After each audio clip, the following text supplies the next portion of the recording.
Inanunsyo ni Pangulong Bongbong Marcos ang pagpapatupad ng service contracting program sa buong bansa simula sa April 15 para maibsan ang epekto sa publiko ng krisis sa langis. Sa programa ng Department of Transportation, babayaran ng mga operator at driver ng 40 hanggang 100 piso kada kilometrong biyahe. Dagdag ito sa kita nila mula po sa pamasahe.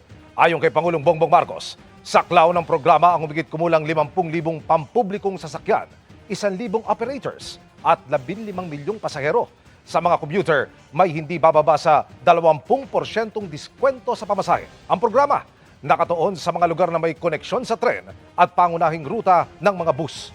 Ang service contracting program ay ipapatupad sa off-peak hours para matiyak na may masasakyan pa rin ang publiko kahit hindi rush hour.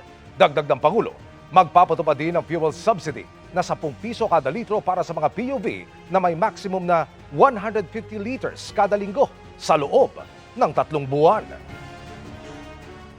Sisimulan muna natin ito sa NCR sa susunod na linggo. Una sa Commonwealth, palalawakin natin ito sa mga susunod na araw sa Quezon Avenue, Espanya, Zapote, A. Bonifacio, Rizal at Marcos Highway hanggang mapalawak natin ito sa buong bansa.